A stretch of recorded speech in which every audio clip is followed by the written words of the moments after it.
renungan kita pada hari ini diambil dari Injil Lukas bab 13 ayat 1 sampai dengan 9. Dosa dan penderitaan. Pada waktu itu datanglah kepada Yesus beberapa orang membawa kabar tentang orang-orang Galilea yang darahnya dicampurkan Pilatus dengan darah korban yang mereka persembahkan. Yesus menjawab mereka, "Sangkamu orang-orang Galilea ini lebih besar dosanya daripada dosa semua orang Galilea yang lain karena mereka mengalami nasib itu? Tidak, kataku kepadamu. Tetapi jikalau kamu tidak bertobat, kamu semua akan binasa atas cara demikian. Atau sangkamu ke-18 orang yang mati ditimpa menara dekat Siloam lebih besar kesalahannya daripada kesalahan semua orang lain yang diam di Yerusalem? Tidak, kataku kepadamu. Tetapi jikalau kamu tidak bertobat, kamu semua akan binasa atas cara demikian." Lalu Yesus mengatakan perumpamaan ini. Seorang mempunyai pohon ara yang tumbuh di kebun anggurnya, dan ia datang untuk mencari buah pada pohon itu. Tetapi ia tidak menemukannya. Lalu ia berkata kepada pengurus kebun anggur itu, "Sudah 3 tahun aku datang mencari buah pada pohon ara ini, dan aku tidak menemukannya. Tebanglah pohon ini. Untuk apa ia hidup di tanah ini dengan percuma?" Jawab orang itu, "Tuan, biarkanlah dia tumbuh tahun ini lagi. Aku akan mencangkul tanah sekelilingnya dan memberi pupuk kepadanya. Mungkin tahun depan ia berbuah. Jika tidak, tebanglah dia." Demikianlah Injil Tuhan. Terpujilah Kristus. Saudara-saudara yang terkasih,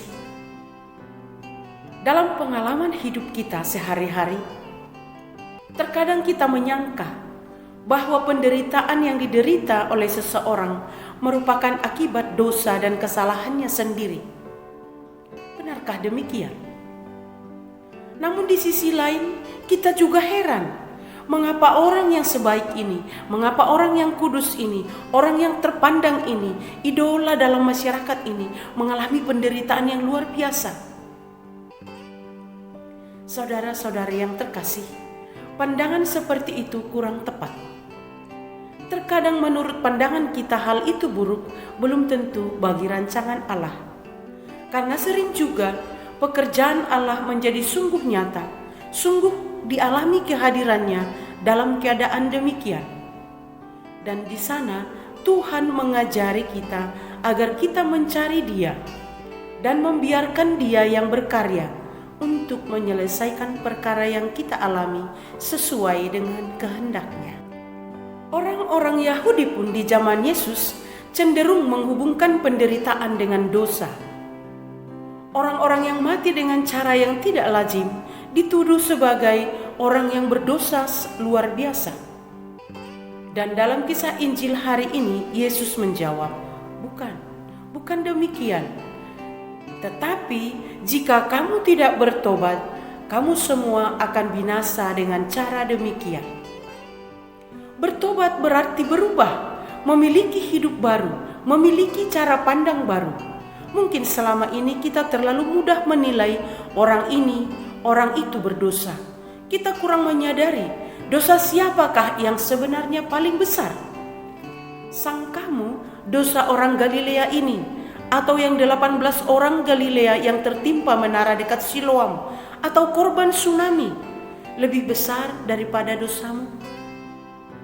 Inilah sebuah refleksi buat kita agar kita bertobat, mengubah cara pandang kita, dan mulai membangun relasi dengan Tuhan, mencari Tuhan agar Ia menyelesaikan segala persoalan kita. Dikisahkan lagi dalam Injil hari ini, "Biarkanlah dia tumbuh tahun ini lagi. Aku akan mencangkul tanah sekelilingnya dan memberi pupuk kepadanya." Memang manusia cenderung berdosa sehingga kurang menghasilkan buah. Namun secara nyata kita masih diberi hidup hingga kini. Biarkanlah dia tumbuh tahun ini lagi adalah sebuah kata-kata yang indah. Sebuah tawaran belas kasih dari Allah bahwa masih ada kesempatan untuk bertumbuh lebih baik lagi, untuk berkembang dan bahkan berbuah, yakni kesempatan untuk berubah, bertobat dan menghasilkan buah berlimpah. Saudara-saudara yang terkasih, kalau kata-kata biarkanlah dia tumbuh tahun ini lagi merupakan tawaran kasih Allah dan memberikan kesempatan bagi kita. Kemudian kata-kata aku akan mencangkul tanah di sekelilingnya. Ini adalah tawaran pertobatan, mula-mula datang dari Allah sendiri. Kemudian dari kita dituntut kerja keras, perjuangan dan usaha. Bertobat berarti memperbaiki relasi dengan dunia sekitar dan juga dengan Tuhan. Bertobat berarti berani mencangkol diri sendiri atau dicangkol oleh Allah. Mungkin ada yang mulai mengeras, membatu dalam tanah hati kita, sehingga perlu digemburkan atau dikeluarkan karena mengganggu pertumbuhan pribadi dan mengakibatkan sulit berbuah. Harapannya adalah kita menggali apa yang telah mengeras, membatu, sehingga sesuatu dari kita tidak menghasilkan buah. Harapannya adalah perubahan dan buah dari kita sendiri. Nah, saudara-saudara yang terkasih, setelah mencangkol, dalam Injil juga ada kata-kata memberi pupuk. Sebagai orang beriman, memang kita harus memberikan pupuk bagi kesuburan pribadi kita. Pupuk apa yang kita butuhkan? Kalau kita bertani, kita tentu tahu menyuburkan daun itu apa, menyuburkan bunga itu apa, untuk menghasilkan buah pupuk apa. Nah, sekarang sebagai orang beriman, pupuk apa yang kita butuhkan? Pupuk apa yang harus kita berikan kepada pribadi kita, kepada diri kita?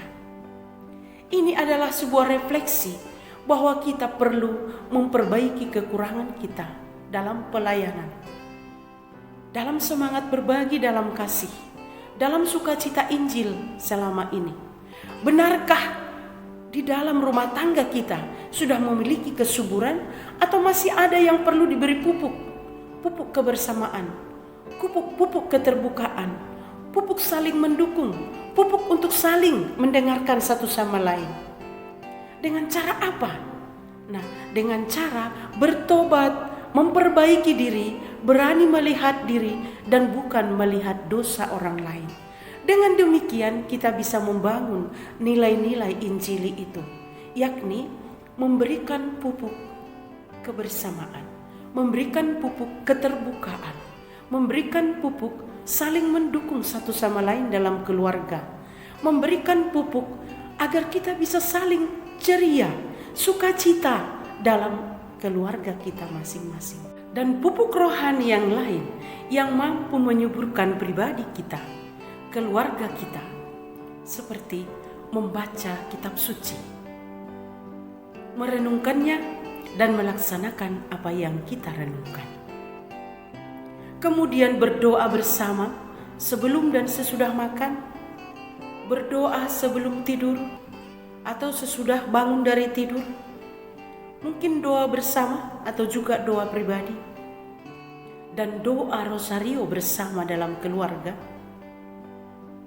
dan mungkin juga doa pribadi, dan mendoakan doa-doa lain yang ada banyak jenisnya dalam gereja kita. Itulah pupuk rohani yang sungguh luar biasa, mampu menyuburkan kita dan membuat kita menjadi berbuah berlimpah. Saudara-saudara yang terkasih, Allah merawat kita lewat pengalaman pahit dan pengalaman manis yang kita lalui dalam kehidupan kita. Allah merawat kita, maka Dia ada pengalaman kita rasa dicangkol, rasa disakiti, rasa sakit dalam kehidupan. Tetapi juga Dia memupuk, memberikan sesuatu agar kita bertumbuh subur dan dapat menghasilkan buah. Jadi sebesar apapun dosa dan kesalahan kita, Allah memberikan kesempatan dan pengampunan. Dan ini adalah tawaran Allah agar kita dapat berbuah. Ada pertobatan, dan pertobatan selalu menghasilkan buah. Dan buah dibagikan untuk kesejahteraan bersama. Bonum comune. Karena apa yang kita peroleh, apa yang menjadi talenta kita, bakat kita, kelebihan kita merupakan anugerah dari Tuhan, maka kita juga harus bagikan kepada sesama kita. Lewat demikianlah kita mengembalikannya kepada Tuhan. Biarkanlah dia tumbuh tahun ini lagi. Aku akan mencangkol tanah sekelilingnya dan memberikan pupuk kepadanya. Pohon ara yang tidak berbuah itu, dalam kisah Injil yang kita dengarkan, diberikan kesempatan lagi dan dipelihara, diberikan pupuk, digemburkan tanahnya agar ia menghasilkan buah. Ini menjadi simbol bagi kita bahwa Allah sungguh sabar kepada manusia, memberikan kesempatan bagi kita untuk berubah, untuk bertumbuh, untuk berkembang hingga berbuah. Allah sungguh murah hati. Kerahiman Allah tak pernah selesai. Walau sebesar apapun dosa manusia itu. Ini adalah kesempatan mendapatkan berkat dan perlindungan Allah, sehingga kita bisa menikmati buah dari pertobatan itu. Kira-kira apa saja buah dari pertobatan? Adalah sukacita, adalah kegembiraan, adalah semangat berbagi, adalah semangat sederhana, adalah semangat tidak sombong tapi rendah hati, adalah semangat membangun kebersamaan, adalah semangat untuk saling mendengarkan, saling mengampuni, dan saling memaafkan. Masih dilanjutkan, dan jika waktu dan kesempatan telah diberikan, tetapi pertobatan tidak menghasilkan buah, maka tebanglah pohon ini. Untuk apa ia hidup di tanah ini dengan percuma?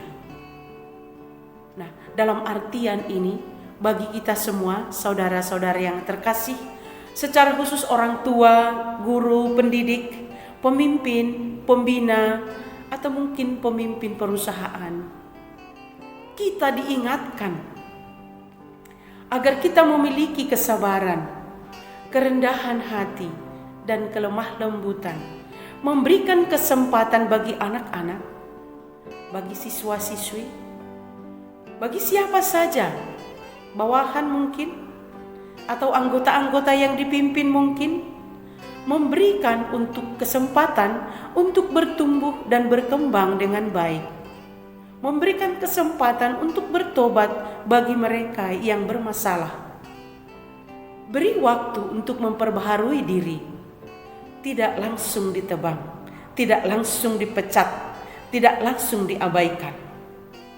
Saudara-saudara yang terkasih, apalagi tidak langsung didendam atau dikeluarkan dari hati. Injil hari ini mengajak kita agar kita sabar, karena Tuhan begitu sabar menganugerahkan kesempatan dan kemungkinan bagi kita semua untuk bertumbuh dan berkembang. Maka marilah kita teruskan kesabaran Tuhan tersebut kepada saudara-saudari kita. Marilah kita untuk tidak mengadili lagi, tidak menghakimi lagi, tetapi memberikan kesempatan yang baik. Salam saudara-saudari yang terkasih, Tuhan memberkati kita semua. Semoga